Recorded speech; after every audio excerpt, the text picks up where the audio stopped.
What's up, everybody? So this is another time-lapse illustration of a pooping robot.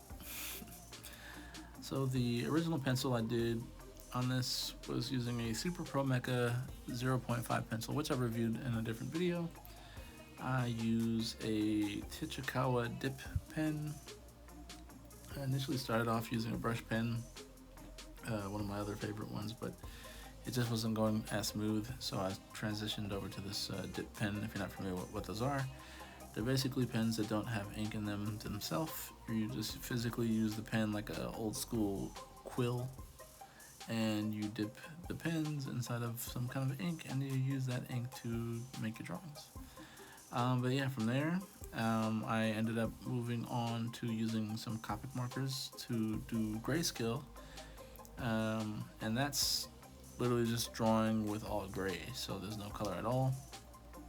You'll see this really often in digital art, where they'll do the full illustration, fully rendered, of all the values for the highlights and shadows. And the last stage, pretty much they go over with another layer, and the blending mode will be changed around there, but you retain all the characteristics from the grays. So I tried doing that with this. But for whatever reason, the touch new markers that I decided to use for the tone, they just did not react well with these Copics, and it kind of lost all of the lower values, or the lighter values, I should say. So the neutral gray number 0 and also number 2 were pretty much overwhelmed, overpowered, whatever you want to say, by this touch new marker. So I had to go back over with the original colors of the gray and try to get that back, and then I added details with the dip pen, as well as a zebra felt tip pen to add like little scratches and scuffs to try to like round this illustration out.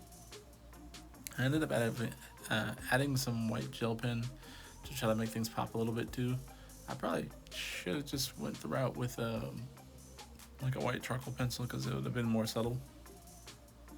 But I ended up like blending it to try to get this like faded look from the gel pen. It turned out okay, but after that I did the background with another touch new marker that happened to be drying out, so I got this like rough, scratchy background kind of thing going on.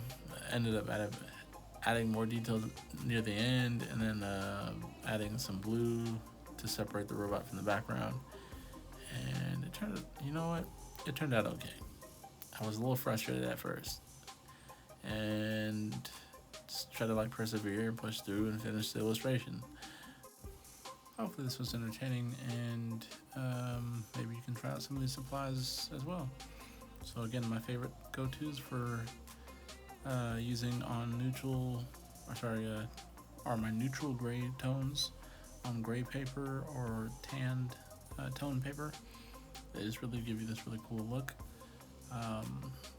as the paper already provides you with like your mid-tone, so you can just focus on your highlights and shadows.